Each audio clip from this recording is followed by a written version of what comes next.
Hello everyone, very good evening to all. सभी को नमस्कार। मैं अवधेश दीक्षित आप सभी का इस यूट्यूब चैनल पर स्वागत करता हूं। आ जाइए, लाइव स्टार्ट करेंगे हम अपने आज के इस सेशन को। आज जो है हम रेशियो एंड प्रोपोर्शन के कुछ बेहतरीन से प्रीवियस ईयर क्वेश्चंस करने वाले हैं। मैं आशा करता हूं कि आपने कहीं से या यहाँ पर जो मैंने यूट्यूब पर पढ़ाया था रेशियो एंड प्रोपोर्शन वो पढ़ा होगा।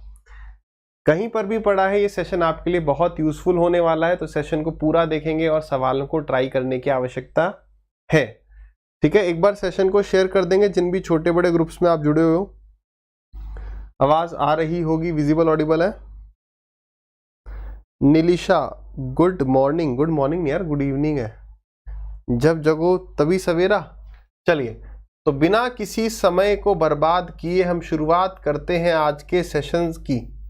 ठीक है, जो भी पहले जुड़ते जाएगा, सेशन अच्छा लगेगा तो शेयर कर दीजिएगा।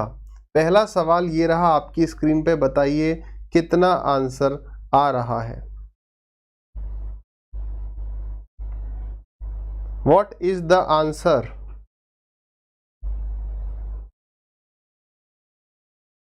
Good evening JP, good evening.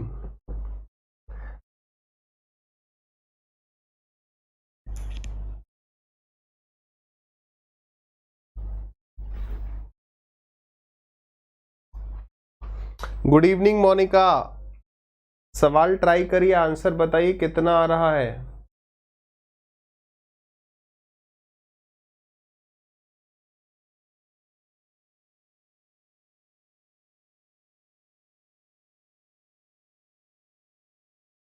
अगर आपसे कोई भी सवाल नहीं होता है तो आप डिस्कस टाइप कर देंगे, DIS टाइप कर देंगे। ठीक है, सो दैट मुझे समझ में आ जाए कि ये सवाल हमें डिस्कस करना है।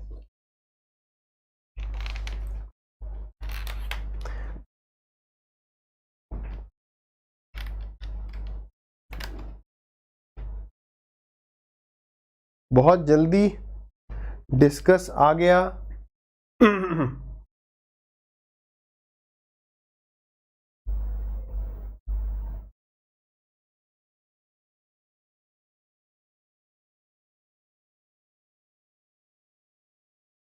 करें डिस्कस, आ जाइए। तो एक आंसर हमारे पास आया है 243/25। 243 अपॉन कितना आ रहा है? 25। बाकी सब डिस्कस कह रहे हैं। आ जाओ, ये सवाल को डिस्कस करते हैं। देखिए यार, सवाल क्या कह रहा है? क्या ये वाला सवाल हमने किया नहीं था कि यहां पर आप सिर्फ ये निकाल लो कि भाई k की वैल्यू क्या आएगी, यानी सबको एक साइड ले लेना, वहां से फॉर्मूला मिल जाएगा। कैसे करते हैं एग्जाम में? यहां पर हम बेसिक पे बात ज्यादा नहीं करेंगे। जहां आप कहोगे कि सर प्लीज बेसिक बताइए, केवल वहां पर। बाकी हम ऐसे करेंगे कि एग्जाम में कैसे कर रहे होते। चलिए, a varies directly as the positive square root of b, तो a is directly proportional to square root of b। आगे कह रहा है and inversely as cube of c, तो इनवर्सली क्यूब ऑफ c। बात सही है, सबको एक तरफ ले आते हैं। तो यहां से मुझे फॉर्मूला मिल गया कि यार ac³ upon under root of b, ये कांस्टेंट रहेगा। इसको इसी के बराबर कर देंगे वैल्यू डाल के। वैल्यू डलवाइए। कह रहा है a की वैल्यू 15 है, ठीक है भाई। c की वैल्यू कितनी है? c की वैल्यू 2 है, तो 2 का क्यूब हो गया। b की वैल्यू 27 है, तो 27 का स्क्वायर रूट, तो 27 मतलब 9 3 और 9 का स्क्वायर रूट 3 और 3 का स्क्वायर रूट। क्लियर है? ये 27 हो गया ना, 27 का स्क्वायर रूट ले लिया। दिस इज इक्वल टू, बाद में a की वैल्यू 9 है और c की वैल्यू 2 है, तो 2 का क्यूब। 2 के क्यूब से 2 का क्यूब चला गया और नीचे आएगा अंडर रूट ऑफ b। क्या पूछ रहा है? इसी b की वैल्यू पूछ रहा है। खत्म, सॉल्व कर दो। तो 3 से ये 5 बार और 3 से ये 3 चला गया। रूट b को यहाँ पे ले आओगे तो रूट b की वैल्यू कितनी आ गई? 9√3 डिवाइडेड बाई 5। हमें b का स्क्वायर रूट नहीं, b की वैल्यू चाहिए। दोनों तरफ स्क्वायर कर दोगे तो 9 का स्क्वायर 81, √3 का स्क्वायर 3 और 5 का स्क्वायर 25। तो 3 1 जा 3, 8 3 24। 243 divided by 25, 243 divided by 25 is the right answer. Clear है? सोचने की ये जरूरत है कि यार ये सवाल हमसे क्यों नहीं हो रहा। हाँ, आगे बढ़ेंगे अगले सवाल पर।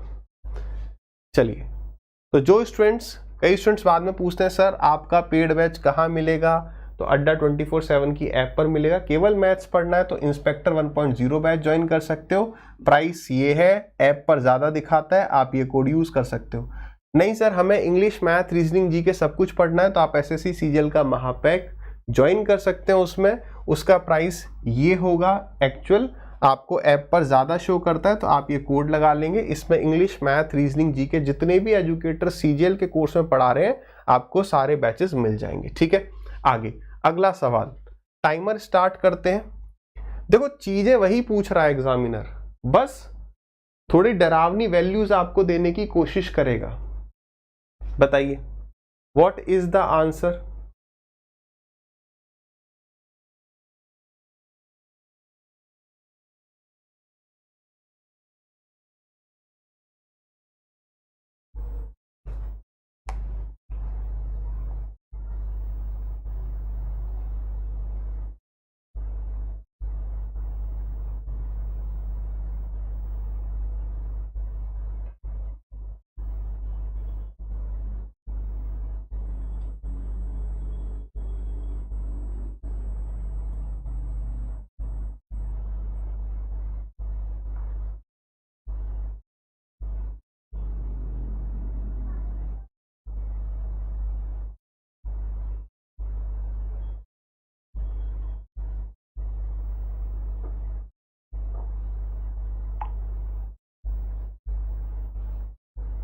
करें?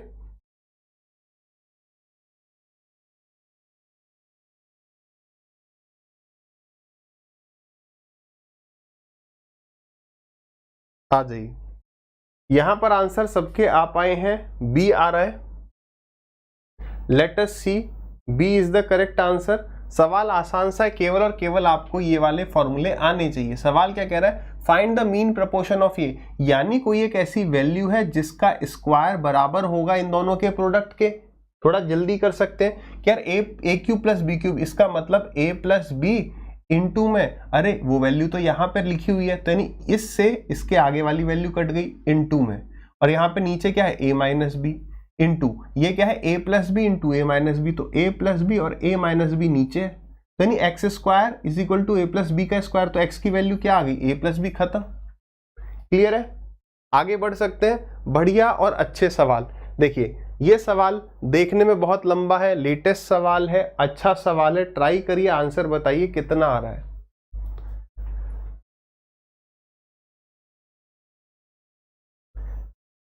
टाइमर लगा देते हैं। मुख्य बात यही है यार कि अगर मैंने कहीं से भी रेशियो पढ़ा है तो मेरे सवाल होने चाहिए प्रीवियस ईयर, ये प्री का सवाल है, नहीं हो रहे हैं तो कहां दिक्कत है।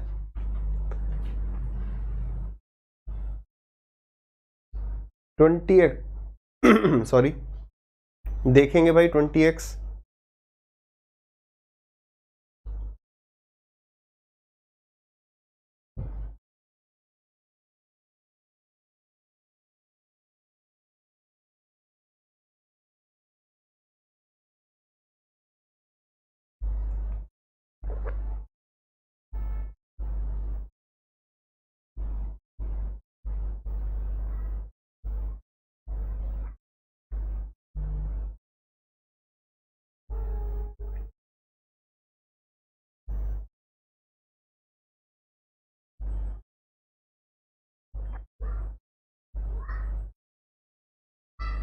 चलिए नीलिशा का आंसर आया 3:2।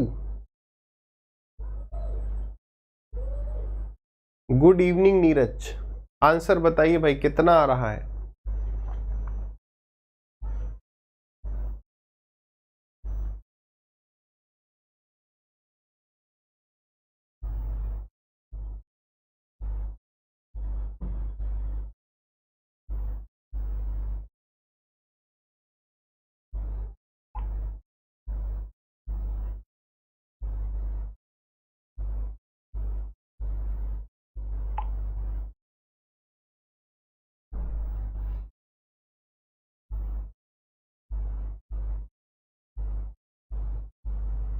चलिए 3:2 आ रहा है। देखिए मुख्य बात क्या होती है, एक बात बताओ, अभी तक मैं आपको क्या समझा रहा हूं, मुख्य बात ये होती है कि सवाल आसान है या मुश्किल, ये चीज आपको देखनी है कि टाइम कितना लग रहा है। आप मुझे बताओ, दो प्रैक्टिस हमने परसेंटेज की कर ली, बढ़िया सवाल कर लिए, इसी तरीके से अब रेशियो के कर रहे हैं। क्या मैंने कहीं पर आपको कहा कि देखो यार इस सवाल के लिए ये ट्रिक, इस बढ़िया सवाल के लिए ये ट्रिक? हमेशा मैंने आपको क्या कहा कि सवाल उसके कंसेप्ट से सॉल्व होगा, सवाल जो कह रहा है उसे हमें समझना पड़ेगा। आइए सवाल को समझते हैं मेरे भाई, आइए। सवाल कह रहा है, थोड़ा बड़ा था इसलिए केवल इंग्लिश में ले रहे हैं। The number of units manufactured by company A was इतना यूनिट्स इन 2019 एंड इतने इन 2020, जबकि कंपनी बी का प्रोडक्शन गिरा है 34,000 से 2019 में 30,600 2020 में। अगर एक्स और वाई क्या है, परसेंटेज डिक्रीज है, तो बताइए तो बताइए कि एक्स और वाई का रेशियो कितना है। अब बात को समझना, ध्यान रखिए, कभी भी अगर वो ए और बी को आपको कंपेयर करने के लिए कहता है या वो ये कहता है बताइए ये परसेंटेज चेंज दिया, ये परसेंटेज चेंज दिया है, तो आपको केवल और केवल क्या देखना है, रेशियो। यहाँ रेशियो कह रहा है, केवल रेशियो देखो, पूरा सॉल्व करने की जरूरत नहीं, जो चीज कॉमन है उसको हटा सकते हो। आ जाओ, क्या देखना है, परसेंटेज डिक्रीज। 12,500 से कहां पर आगे 10,625 माइनस करते हैं, या तो आप बेसिक लिख के माइनस कर लो अगर बिल्कुल भी डाउट होता है, अदरवाइज ये हो गया आपका 700 और 300, ये हो गया 11,000। 11,000 के बाद अपना 12,000 और 500, यानी ये हो गया 1875। कितना हो गया ये डिफरेंस, 1875 का डिफरेंस कितने पर, ये डिफरेंस है आपका 12,500 पर। इतना परसेंटेज चेंज हुआ, मल्टीप्लाइड बाई क्या रहेगा आपका 100 रहेगा। तो आप उस 100 से एग्जाम में तुरंत क्या करेंगे कि यार ये दो जीरो हटा देते हैं। बेसिकली यहाँ पे दो जीरो थे तो हमने हटा दिए। ठीक, आगे बढ़ते हैं। आगे क्या कह रहा है, आगे कह रहा है कि भाई 34,000 से कितना हो गया 30,600, तो 600 में 400 जोड़ दिए तो 31,000, 31,000 और 3,000 34,000। ये डिक्रीज कितने पर है, ये डिक्रीज है 34,000 पर। इनटू में 100 रहेगा, ये जीरो से ये जीरो गया, 34 से गया ये आपका 10 टाइम्स। काटा पीटी करोगे 25 से गया ये 5 बार, 25 से 175 गया आपका 7 टाइम्स, और फिर है 125 यानी कि 5, और 5 इंटू में 15, यानी आंसर कितना आ रहा है आपका 15 रेशियो में 10। तो 3:2 हो गया। क्लियर है, हाँ या ना, है ना। आगे बढ़ते हैं अगले सवाल पर। डन है, अगला सवाल बताइए। ये सवाल आसान था बट मैंने पिक कर लिया, आप बस टाइम देखिए कितना लग रहा है आपको।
अच्छा साउंड चली गई, ओ हो, चलो साउंड चली गई, ये तो आसान सवाल था इसलिए मैंने कहा साउंड चली भी जाएगी तो कोई खास दिक्कत नहीं है। बेसिकली हमने यहाँ पर क्या किया था, सबका डिनोमिनेटर 77 कर लिया था। अब आ गई होगी साउंड सबको, है ना। हमने सबका डिनोमिनेटर कितना कर लिया था, 77, बस।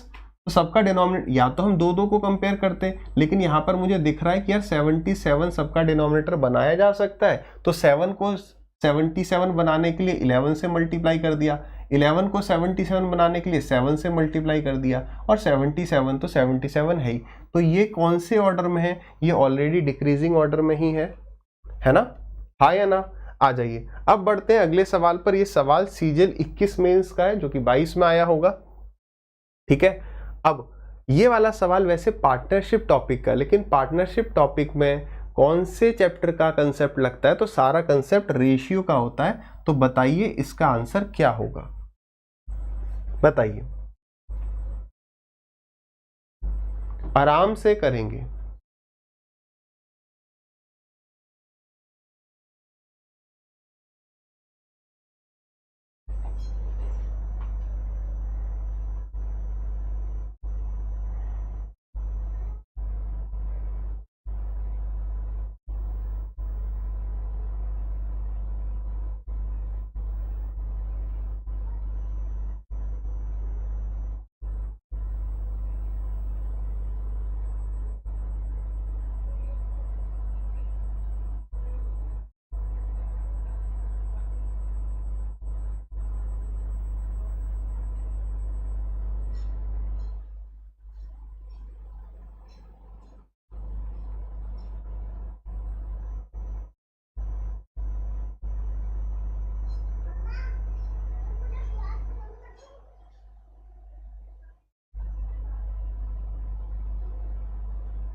करें,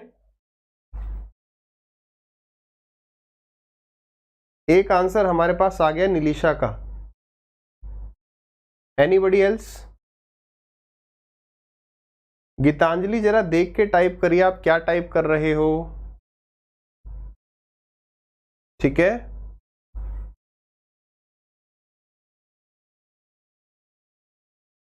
करें डिस्कस, बताइए। नहीं आया है तो DIS टाइप करिए, बताओ भाई, व्हाट इज द आंसर। करिए आप क्या टाइप कर रहे हो, 2 बार चल रहा है, चलिए।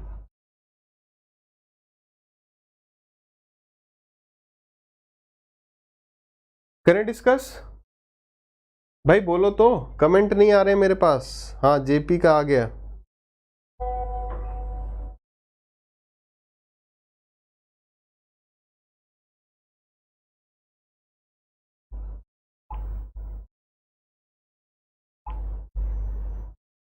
चलिए भाई डिस्कस करते हैं। देखिए सवाल क्या कह रहा है, देखो जगह है क्या हमारे पास, नहीं है, यही करना है। आ जाइए डिस्कस करते हैं। यार पार्टनरशिप का कंसेप्ट क्या है, पार्टनरशिप का कंसेप्ट ये है कि पैसा जो है किस रेशियो में, प्रॉफिट जो है किस रेशियो में डिवाइड होता है, या तो टाइम के रेशियो में हो जाएगा अगर हमारा मनी कांस्टेंट है, या मनी के रेशियो में हो जाएगा अगर टाइम कांस्टेंट है। अगर पैसा और टाइम दोनों चेंज हो रहा है तो जो हमारा प्रॉफिट होता है वो मनी इंटू टाइम के रेशियो में डिवाइड होता है। क्या ये बात सही है? तो हाँ सर, प्रॉफिट जो है मनी इंटू टाइम के रेशियो में डिवाइड होता है।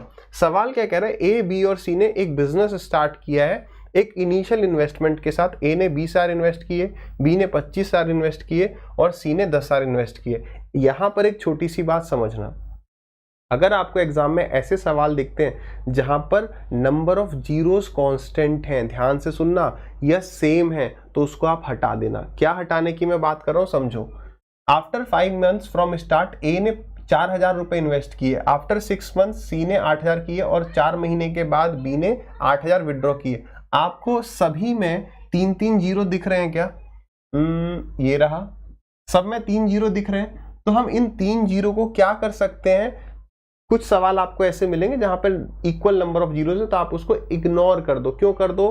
क्योंकि 3-3 जीरो सब में से जब आप रेशियो लोगे तो वो कट जाएंगे। तो हम इस सवाल को ऐसे पिकअप कर सकते हैं कि भाई देखो ए है, बी है और सी है। ए ने इन्वेस्ट किए 20 रुपए, बी ने इन्वेस्ट किए 25 रुपये 25,000 और सी ने इन्वेस्ट किए 10,000। हम वो 3 जीरो बार बार कैरी नहीं कर रहे हैं। अच्छा, 5 महीने के बाद स्टार्टिंग से ए ने 4,000 रुपये और इन्वेस्ट किए, तो मैं ये कह सकता हूं कि ए के जो 20 रुपये हैं ये कितने महीने के लिए इन्वेस्ट रहे? ये 20 रुपये या 20,000 5 महीने के लिए इन्वेस्ट रहे। उसके बाद उसने 4,000 और डाल दिए, तो 20 और 4 24,000 हो गए, नहीं हो गए? और ये कितने महीने के लिए इन्वेस्ट रहे? ये अभी आगे सवाल में कह रहा होगा, वो आगे एंड में कह रहा है at the end of the year they will receive a profit of x in what ratio they will share. तो वो प्रॉफिट जो शेयर करेंगे वो इस रेशियो में रहेगा।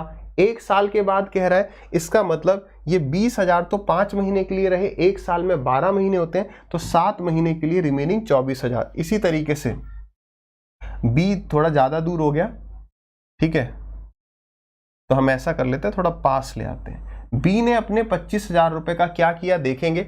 आफ्टर 6 मंथ फ्रॉम स्टार्ट, यानी 6 महीने के बाद सी ने 8,000 और इन्वेस्ट किए, तो यानी सी ने अपने 10,000 6 महीने के लिए डले रहने दिए, फिर और 8,000 डाले तो 18,000 हो गए, वो अगले 6 महीने के लिए। अब आगे बी के बारे में कह रहा होगा, आफ्टर 4 मंथ्स फ्रॉम स्टार्ट, यानी बी के 25,000 4 महीने के लिए पड़े रहे, फिर क्या किया उसने, और उसके बाद उसने क्या किया, 4 महीने के बाद उसने 8,000 निकाल लिए, तो 25 में से 8 निकाल लिए तो 17 बचे, 4 महीने हो चुके हैं तो 8 महीने और बचे। मैंने आपको क्या बोला था कि कैलकुलेशन करने से पहले सिंप्लीफाई करने की कोशिश करिए अगर हो रहा है। तो कुछ कटते हुए दिख रहा है क्या? क्या 5 है सब में? नहीं है। क्या 4 सब में दिख रहा है? हाँ भाई 4 मुझे सब में दिख रहा है। कैसे? यहां पर प्लस का साइन होगा ना, तो मैंने यहां पर 4 से काटा ये 5 टाइम्स और 4 से काटा ये 6 टाइम्स। मैंने ये 4 काट दिया और यहां से 4 2 जा 8 काट दिया। यहां पर 4 दिख रहा है, ये भी प्लस है ना, 10,000 रुपए 6 महीने के लिए प्लस 18,000 6 महीने के लिए, तो यहां पर से 2 मिल जाएगा, 2 5 जा और एक 2 यहां से मिल जाएगा, 2 3 जा, 2 3 जा और 2 9 जा। अब देखो ये क्या बन गया, 25 और 42 कितना है ये, 25 प्लस 42, तो कितना आ गया 67। ठीक है, वैसे हमें दिख रहा है 67 है, एक और मिल जाए बस। ठीक है, ये कितना हो गया 25 प्लस 34, तो 25 प्लस 34 कितना 9 और 59, तो पक्का यही आंसर है। और देख लेते हैं 42 आ जाएगा, तो 5 प्लस 27, 5 दिया 15 प्लस 27 कितना आ गया 42 आ गया, नहीं आ गया बताइए। क्या ये बात क्लियर है सभी को? एक बार हाँ ना बताएंगे। तो यहां पर इस पूरे प्रोसेस में जो मेन पार्ट हमने सीखा या डिस्कस किया वो 2 चीजें थी। पहला कि जीरो को आप इग्नोर करिए, दूसरा सिंप्लीफाई करिए। कैलकुलेशन करेंगे टाइम ज्यादा लगेगा, कैलकुलेशन करेंगे तो टाइम ज्यादा लगेगा। क्या पीछे सभी बच्चों तक मेरी आवाज आ रही है? क्या पीछे लाल shirt black pant, is it clear? आगे बढ़े। कमेंट वमेंट नहीं कर रहे हो, शेयर वगैरह नहीं कर रहे हो, गलत बात है। आ जाइए अगला सवाल देखते हैं, कितनी देर में आता है आपका, देखते हैं, बताइए।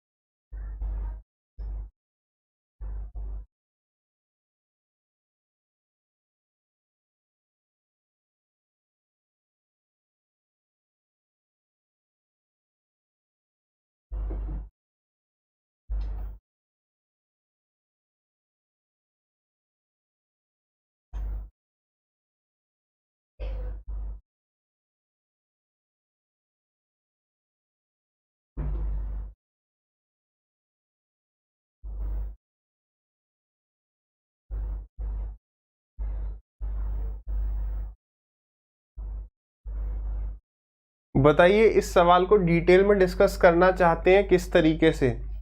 जैसे भी चाहेंगे वैसे बताया जाएगा, ठीक है।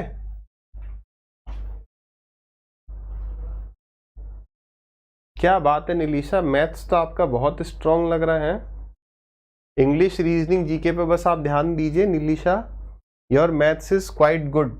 आप अगर मैथ्स पे थोड़ा कम भी फोकस करोगे तो आप, मुझे लगता है, मैथ्स में अच्छा स्कोर कर पाओगे। ठीक है, हाँ जी। चलिए, तो आप आई थिंक इंस्पेक्टर बैच में भी पढ़ रहे हैं ना, जो अपना पेड वाला है। हाँ, तो बस आपसे यही रिक्वेस्ट है कि आप इंग्लिश, रीजनिंग, जीके पे भी काम करो, क्योंकि यार मैथ्स आपका ठीक है, बाकी चीज़ों पर और काम कर लेंगे, क्योंकि जो हमारा पार्ट स्ट्रांग होता है उसे पढ़ने में और मज़ा आता है। ठीक है, मेहनत, बिल्कुल बिल्कुल वही मैं कह रहा हूँ निलीशा। ठीक है, बहुत बढ़िया। आ जाइए यार, ये सवाल समझते हैं। देखो बेसिकली कोई भी स्टूडेंट अगर इस सवाल को कर रहा है ना, इसका मतलब उसका बेसिक स्ट्रांग है। चाहे पेड हो, चाहे यूट्यूब हो, चाहे कोई भी सेशन हो, मैं कहता हूँ यार बेसिक्स पर काम करना पड़ेगा आपको, सवाल को जीरो से उठाना पड़ेगा, उसकी लैंग्वेज को समझना पड़ेगा। देखो कोई ट्रिक नहीं बताने वाले। मैथ्स वीक है, क्या बात कर रहे हो हैं? मेरी लग तो स्ट्रांग रही है निलीशा। आ जाइए, ये सवाल बहुत बढ़िया है, जैसे कह रहा है वैसे करते जाइए। ये मत देखो CHSL का सवाल कह रहा था रेशियो ऑफ इनकम ऑफ, इसको डिटेल में थोड़ा सा डिस्कस कर लेता हूं कि आपको एग्जाम में क्या क्या दिमाग में आ सकता है, कैसे कैसे आप इस सवाल को कर सकते हो। मैं हर वो चीज आपको बताने की कोशिश करूंगा, नॉट ओनली ट्रिक। मैं आपको केवल एक तरीका बता दूं, लेकिन फिर आप कहोगे सर अगर ये चीज क्लिक ना करी तो उस चीज पे बात कर लेते हैं। वरना एक ऐसी चीज है जो आपको स्टैंडर्ड हर वक्त ऐसे टाइम पर करनी है, वो वाली चीज भी करेंगे। देखो क्या कह रहे सवाल, कह रहे थे ratio of income of A to B, ए और बी की जो इनकम का रेशियो है वो 4 और 3 है। ठीक है यार, कर लिया। एक स्टूडेंट गलती ये करता है, वो समझने लगता है कि यार ये वैसा वाला सवाल है, ये वो इनकम और एक्सपेंडिचर वाला सवाल नहीं है। क्या कह रहा है, the expenditure of A is 5/12 of his income. तो यार अगर मैं कुछ भी ज्यादा दिमाग ना लगाऊं तो मैं क्या करूंगा कि इसका 5/12, इसका 5/12 ए का एक्सपेंडिचर है। आगे बढ़िए। And the expenditure of B 7/15 of his income, और बी का जो खर्चा है वो इसका 7/15 है। ठीक है, अब गलती ये मत करने लगना कि आप यहां पर काट पीट करके इनका रेशियो ले लो। एक्सपेंडिचर और इसका अगर आपने इन दोनों के एक्सपेंडिचर का रेशियो ले लिया तो जहां पर बैठे हो बस मुझे आंसर करने की कोशिश करना कि अगर हमने इसको सिंप्लीफाई किया तो हम क्या गलती कर रहे होंगे। कमेंट कर सकते हो तो कमेंट करो, ये वाली बात समझने की है। सुनो फिर से मेरी बात, इन दोनों का अगर हमने रेशियो सिंप्लीफाई कर लिया, लेट अस सपोज ये 7/5 आ गया, तो आप क्या गलती कर रहे होगे? 10 सेकंड सोचो। अगर इस सेशन को बाद में भी देख रहे हो तब भी सोचना यार क्या गलती की, तो वो समझिए। करें, बताएं।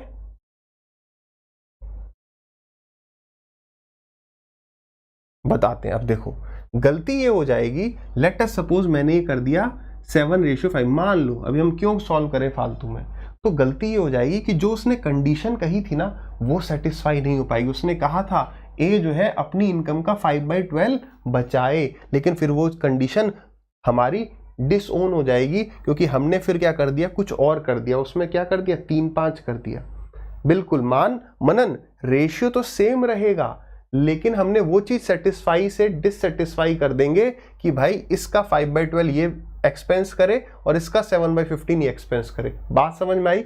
This was the main part. अब आ जाइए आगे। अब इसमें करना ही क्या था, उसने सवाल में हमें ये दे रखा है कि भाई इन दोनों के एक्सपेंडिचर का जो डिफरेंस है, the difference between their expenditure is 4500। तो इन दोनों का जो डिफरेंस है वो कितना है, 4500। तो उसने आपसे पूछा क्या है, उसने पूछा find the income of B. ये पूछ लिया उसने, तो क्या दिक्कत है? आप इन दोनों का डिफरेंस निकालो। कट रहा है काटो, 4 से गया ये 3 बार और 3 से गया ये 5 बार। तो मैं ये कह सकता हूं कि ये जो 4500 है, यूनिटरी मेथड, देखो परसेंटेज से चलता जा रहा है। कितने रेशियो की वैल्यू, 5/3 और 7/5 का डिफरेंस। तो डिनोमिनेटर में कितना आ गया, 15 आ गया। न्यूमरेटर में कितना, 5×5 = 25, 7×3 = 21। तो 25 और 21 का अंतर 4। तो कितने रेशियो की वैल्यू बतानी है, 3। क्या, खत्म। तो ये 15 क्या है, ये 15 न्यूमरेटर में ऊपर चले जाएगा, आ गया। 4 से गया ये आपका 25 बार। ठीक है, तो देखो मल्टीप्लाई करना है, 15×3 = 45, यानी हमारा आंसर होगा 45 इंटू में एक 45 ये बैठा है और एक 25। तो आपको ये वाली बात पता होगी, हमने भी डिस्कस किया था कि कोई भी नंबर जो कि 5 से खत्म हो रहा है, कोई भी नंबर जो 5 से खत्म हो रहा है, उसका स्क्वायर आप फास्ट कैसे निकाल सकते हो। तो उसका स्क्वायर निकालने के लिए एक बार लिख दो 25, दैट इज 5 इंटू में 5, ये 5 का स्क्वायर। और इसका अगला नंबर क्या होता है, 4 है, 4 के बाद क्या आता है 5, तो 4 के बाद 5 आता है, तो 4 इंटू में 5 20, ये आ गया। और इसे मल्टीप्लाई कर दो किससे, 25 से, ठीक है। तो 25 25 25 इंटू 25 625 और 25 दूनी 50, तो 50625 हमारा आंसर होगा, that is option number D. Clear है, क्या ये बात क्लियर है? हाँ सौम्या, वो वाली बात आपकी सही है, लेकिन मेन जो है हमें ये चीज सेटिस्फाई करवानी है। क्लियर है, बताइए।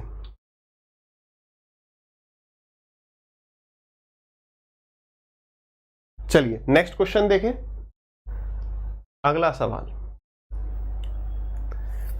इस सवाल को ट्राई करेंगे, बढ़िया सवाल है एकदम, हम जो है कंसेप्ट को बहुत अच्छे से इस सवाल में समझेंगे। सबसे ये रिक्वेस्ट है कि एक बार सवाल को आप आराम से ट्राई करें। अगर ये सवाल आपका 1.5 मिनट में भी हो जाता है, दैट इज 90 सेकेंड्स, इसका मतलब आपका बेसिक बढ़िया है।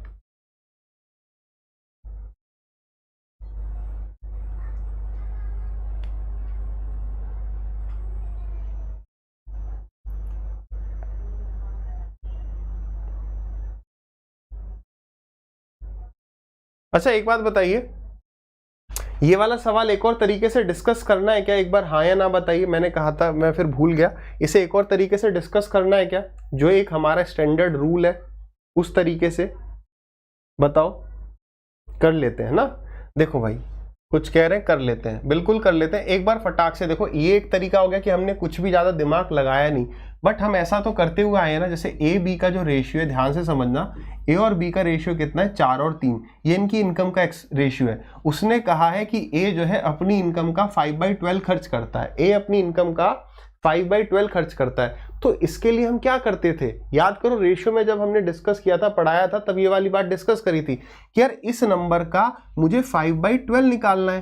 तो ऐसा करो, इस नंबर को ऐसा नंबर बना लो जो 12 से पूरी तरीके से कट जाए। तो हमने कहा कि यार चलो इसको 3 से मल्टीप्लाई कर देते हैं, तो इसे भी 3 से करना पड़ेगा। तो ये बन गया आपका 9 और ये बन गया आपका 12। ये नंबर क्या बन गया 12, और यहां पर b का जो है ये 9 बन गया। हम उस चीज को सेटिस्फाई करवाएंगे। तो इसका 5/12 निकालोगे तो इसका जो एक्सपेंडिचर है वो सीधे सीधे 5 आ गया, इसका 5/12। अब दिक्कत कहाँ होगी कि यार अब इसका 7/15 निकालना है। समझना बात को ध्यान से। तो ऐसे केस में क्या करेंगे यार, अगर इसको मैंने ऐसा नंबर बनाया जो 15 से कट जाए तो फिर ये चीज गड़बड़ हो जाएगी। तो ऐसे केस में हम ऐसा करते हैं, इसको यहीं तक, यहाँ पे थोड़ी कैलकुलेशन कर लेते हैं, आधी कैलकुलेशन हमारी कम हो गई। तो हमने इसको 9 किससे मल्टीप्लाई कर दिया, 7/15 से। तो 9 इंटू में 7/15, तो 3 3 जा 9 एंड 3 5 जा 15, दैट इज इक्वल टू 21/5। क्या हो गया ये 21/5। तो अब भी वही चीज आएगी। अब इसका मतलब क्या है कि जो 4500 है ये कितने रेशियो की वैल्यू है, 5 - 21/5। तो कितना आ जाएगा, 5 - 20 25, ये आ गया आपका 4, 25 में से 21 गया, 4/5। और वैल्यू किसकी बतानी है, अब हमें 9 की वैल्यू बतानी है। तो देखो अब ये 5 फिर से ऊपर जाएगा, है ना, और ये 4 से ये 100 फिर से 25 बार कटेगा, तो फिर से 45 इंटू 45 इंटू 25 ही आंसर आ रहा है ना, हाँ या ना।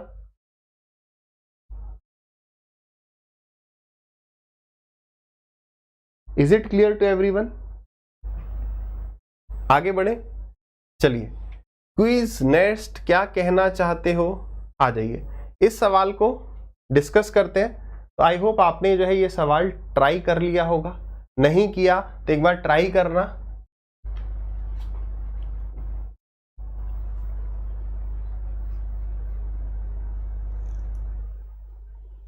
अरे क्विज टेस्ट, आप तो ज्यादा इमोशनल हो गए हैं। चलिए, तो मैं आशा करता हूं आपने सवाल ट्राई कर लिया अच्छे से। अगर समझ में नहीं आया तो एक बार अच्छे से इसको समझ लो और फिर सॉल्यूशन को समझते हैं। मैं कोई भी आपको ट्रिक और फालतू की चीजें नहीं बताऊंगा, ऐसे ही डिस्कस करते हैं जैसे हमने इसे एग्जाम में किया होता। क्लियर है? आ जाइए, देखिए कह रहा है, a sum of 46,800 is divided among A, B, C and D in such a way that the ratio of the combined share of A and D to the combined share of B and C is 8:5। इसका मतलब ये क्या कह रहा है यार, A plus D का ratio B plus C के साथ कितना दिया हुआ है, 8:5। ठीक है भाई, क्लियर है। आगे वो कह रहा है then the ratio of the share of B to that of C is 5:4। तो B और C का रेशियो इसने इंडिविजुअली बता रखा है कि ये 5 और 4 का अनुपात है। क्या ये बात क्लियर है? हाँ सर क्लियर है।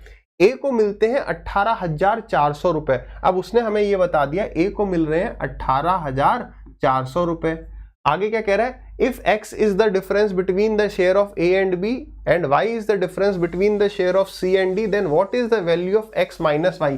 ये क्या कहना चाह रहा है कि यार A और B का अगर डिफरेंस x है और C और D का डिफरेंस y है, तो बताओ x माइनस y क्या है। तो कुल मिलाकर ये सवाल डेफिनेटली अच्छा तो है ही, साथ ही साथ इसकी लैंग्वेज बार बार ये ज्यादा ट्विस्ट कर रहा है। आ जाइए डिस्कस करते हैं, सवाल को पिक कहां से करेंगे।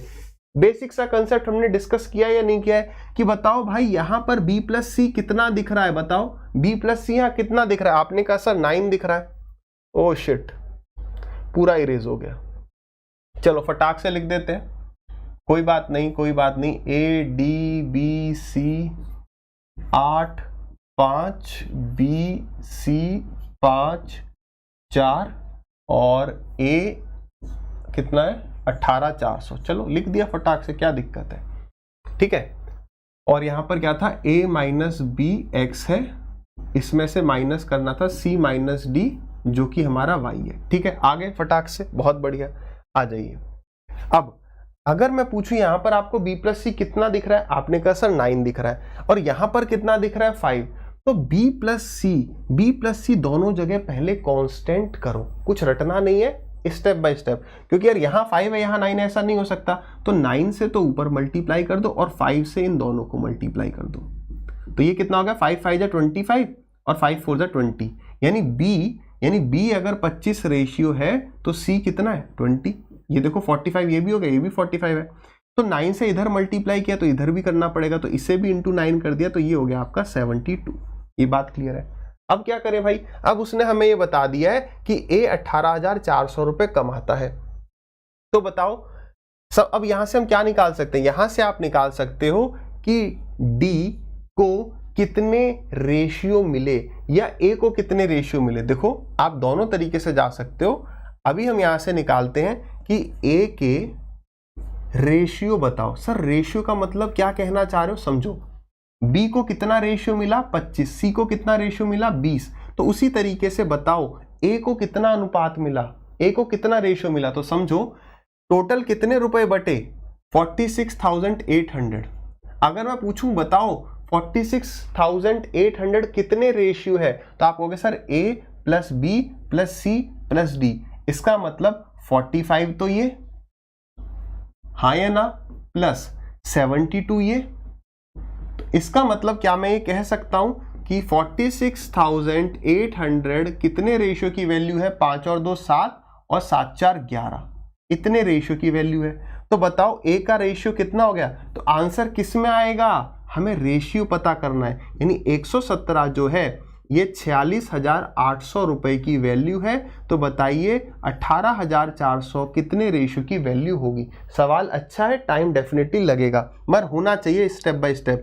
तो हमने ये काटा पीटी कर दी, इससे ये जा रहा है पूरा 4 बार जा रहा है, 7 4 जा 28 बिल्कुल जा रहा है। ये आ गया 400, ये आ गया 400।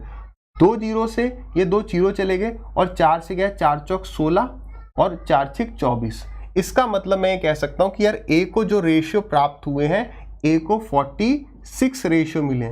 अगर A को 46 मिला कितने में से, 72 में से, तो B को कितना मिला होगा। तो 6 और 6 12 52 हो गया और ये हो गया आपका 72। ठीक है, तो अब रेशियो में एक बार बता दो आंसर कितना आएगा। किस में बता दो, रेशियो में। आंसर आ गया है, रेशियो में बताओ। तो A और B का डिफरेंस, तो A के पास कितना 46, B के पास कितना 25, तो 46 माइनस 25 21 रेशियो, माइनस C और D का डिफरेंस, तो अब देखो आप कहोगे सर नेगेटिव आ रहा है, डिफरेंस का मतलब जरूरी नहीं है। देखो अगर मैं कहूं ए और बी के डिफरेंस बताओ तो इसका मतलब है कि वो पॉजिटिव नेगेटिव कुछ भी हो सकता है। वैसे इसे कहना चाहिए था कि आप बताओ डी माइनस सी, लेकिन कोई बात नहीं, डिफरेंस इज पॉजिटिव। तो आपने देखा 20 और 26 का जो अंतर है वो है 6 रेशियो, तो यानी जो आंसर आएगा वो कितना आएगा 15 रेशियो। एक रेशियो की वैल्यू कितनी है, तो ये जो पूरा था कितना 46,800, ये कितने रेशियो की वैल्यू थी 117, तो एक रेशियो की वैल्यू कितनी 400, तो 15 रेशियो की वैल्यू 15 इंटू में 400 यानी 6000 इस सवाल का करेक्ट उत्तर होगा। सवाल बढ़िया है, स्टेप बाय स्टेप जाना पड़ेगा। अगर कोई स्टूडेंट कहता है कि सर इसका कोई शॉर्ट ट्रिक बताओ, तो शॉर्ट ट्रिक एक ही है। कौन सी है वो ट्रिक? अक्कड़ बक्कड़ बम्बे बो है, आएगा नहीं वैसे, क्लियर है? तो जैसे वो कह रहा है वैसे करना पड़ेगा। लेकिन अगर आपने यहां पर ये कर दिया ना कि एक रेशियो की वैल्यू 400 पता चल गई, अब सबको 400 से मल्टीप्लाई करने बैठ रहे हो, then that will be time taking. ठीक है, आपको रेशियो में निकालना है फिर आंसर निकालना है, कोई ट्रिक वगैरह इन्वॉल्व नहीं करिए। क्लियर? आगे बढ़े, चलिए इस सवाल को ट्राई करिए। एमटीएस का सवाल है, शार्क बना दी रवि ने।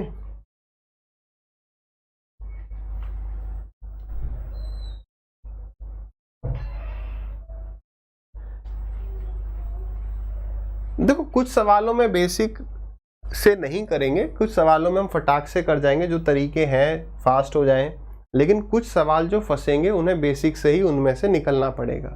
ठीक है सर, 72 रेशियो की वैल्यू 18,400 क्यों नहीं रखी? देखो 18,400 रुपए ए को मिले थे, देखो तो पढ़ो सवाल को भाई, ए को मिले थे 18,400 नॉट, और a प्लस डी 72 है, a प्लस डी 72 है, a प्लस डी 72 है। ठीक है, क्लियर है ऋतिक?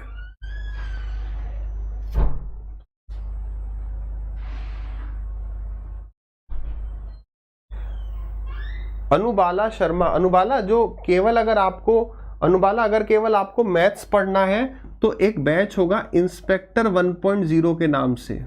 अगर केवल आपको मैथ्स पढ़ना है, मुझसे पढ़ना है, अर्थमेटिक प्लस एडवांस पढ़ना है, तो इंस्पेक्टर बैच 1.0 है। अगर आपको क्या कहते हैं सीजीएल 23 के लिए पढ़ना है तो फिर भीष्म बैच है। ठीक है, अगर पूरा पढ़ना है तो आप ले सकते हैं सीजीएल महापैक 1999, सीजीएल महापैक। ठीक है, चलिए क्या आंसर आ गया? 73737373। क्या कह रहा है सवाल?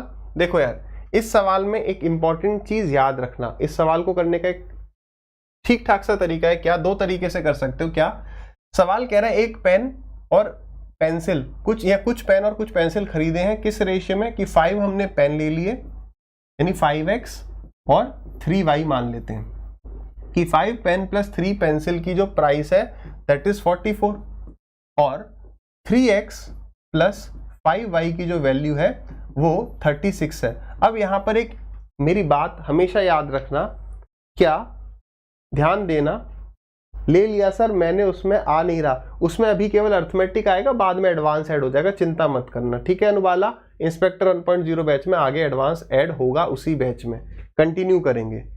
ठीक है, आ जाइए नेक्स्ट चैप्टर एजेस लेंगे। इधर पर आ जाओ यार, इधर फोकस करो, बात बहुत करते हो आप, तो मैं इतनी कम बात करता हूं वरना आधे ही सवाल हो पाते।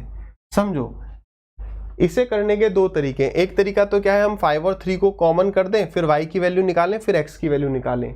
ध्यान रखना हमेशा, this is a special case, ये एक स्पेशल केस है। क्यों है ऐसा?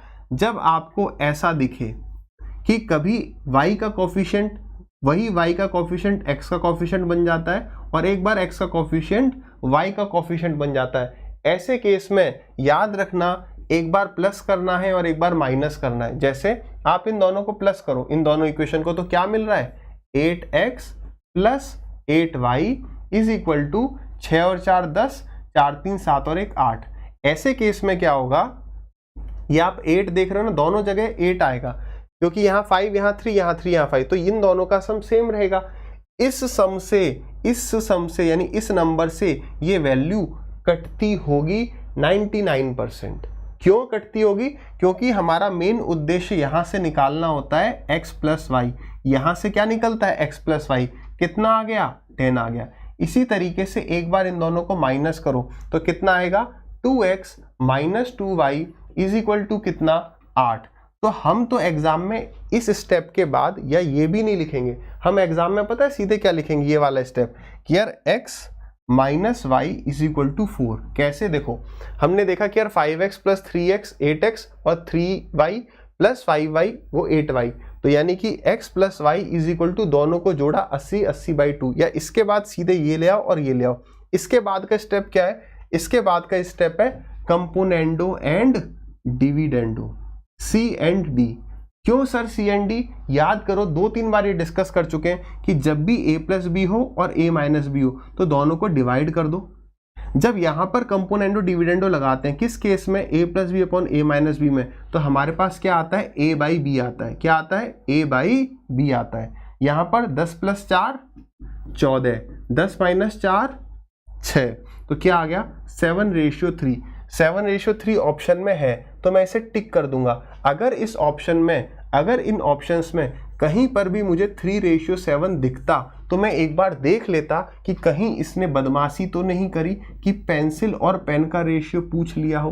क्या मेरी बात समझ पा रहे है ना? क्लियर है?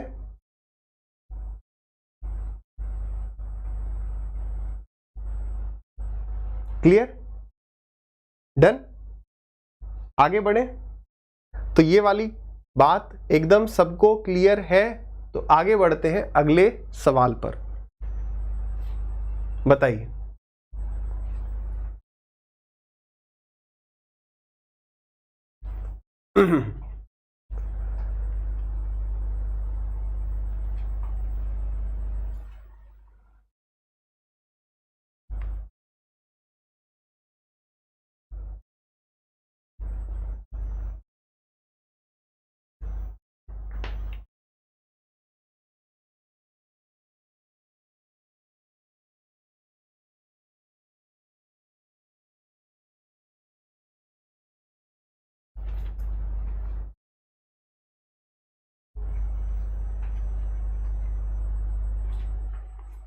सबसे पहले समीर ने आंसर बताया है 300, निलिशा 300,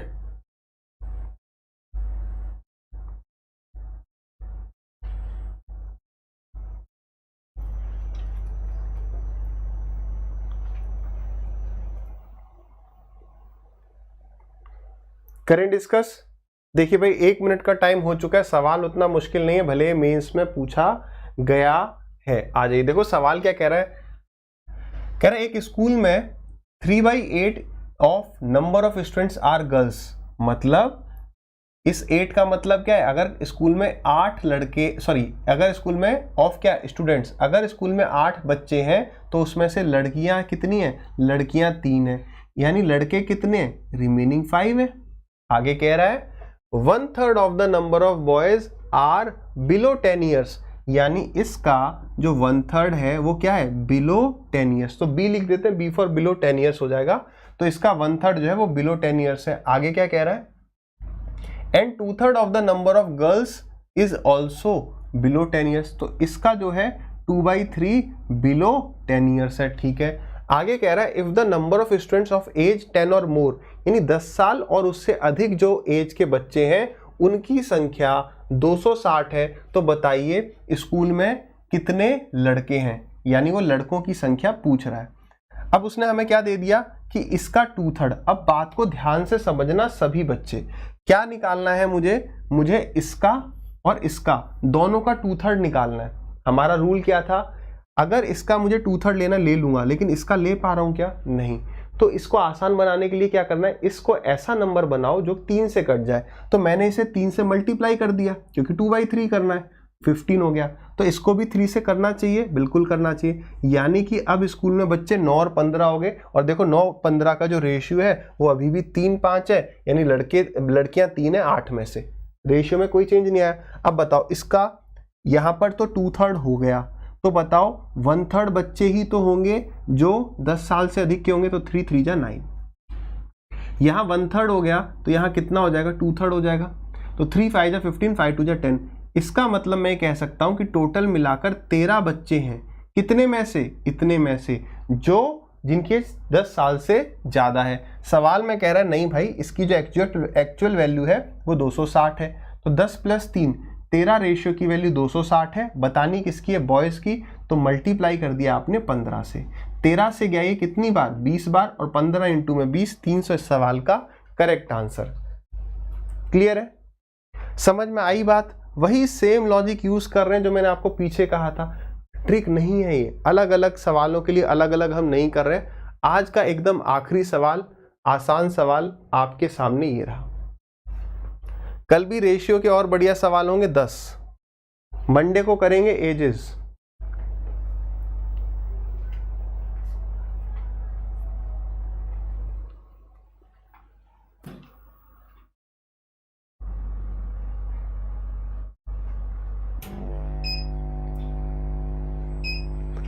बच गए भाई, लाइट गई है लेकिन नेट कटा नहीं तुरंत। इन्वर्टर की आवाज है ये, क्या हो रहा है ये।